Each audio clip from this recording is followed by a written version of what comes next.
Hello అందరికీ welcome to my channel. నేను మీ సునీత సుబ్రహ్మణ్యం అండి. నేను ఈరోజు రొయ్యలు కోడిగుడ్డు పొరుటు ఎలా చేసుకోవాలో చూపిద్దాం అనుకుంటున్నాను. ఏంటక్క ఈ మధ్య రొయ్యలతో బాగా రెసిపీస్ పెడుతున్నావు అంటారేమో. మొన్న ఫంక్షన్కి వెళ్ళాను కదా మా ఊరు. వచ్చేటప్పుడు మా నాన్న రొయ్యలు పంపించాడండి. రొయ్యలు చేపలు ఇంటి నుంచి ఎప్పుడు వచ్చినా కంపల్సరిగా మాకు ఫ్రెష్గా దొరుకుతాయి కాబట్టి రొయ్యలు చేపలు ఖచ్చితంగా తెచ్చుకుంటాం మేము.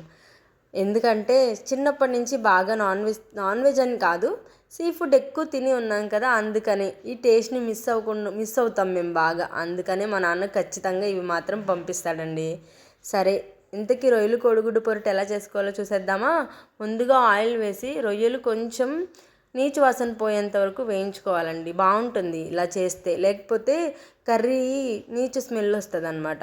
తీసి పక్కన పెట్టుకొని అదే ఆయిల్లో ఉల్లికాడలు ఎందుకు నేను ఎక్కువ వేసుకుంటాను అంటే, ఏదైనా సీ ఫుడ్కి అంటే చేపలకు కానీ రొయ్యలకు కానీ ఉల్లికాడలు వేసుకుంటే ఆ టేస్ట్ చాలా బాగుంటుందండి. దానికి ఫ్లేవర్ ఇస్తుంది అనమాట. అందుకనే సరే, ఉల్లికాడలు వేసుకొని ఉల్లిపాయ పచ్చిమిరపకాయ, దానిలో కొంచెం ఉప్పు పసుపు కారం వేసి ఆల్రెడీ వేయించుకుని పక్కన పెట్టుకున్న రొయ్యలు వేసిన తర్వాత ఒక బుడ్డి గ్లాసుడు వాటర్ పోసుకున్నాం అనుకోండి, ఈ రొయ్యలు ఉడుకుతాయి. దాంతోపాటు ఆనియన్స్ అవి కూడా ఉడుకుతాయండి.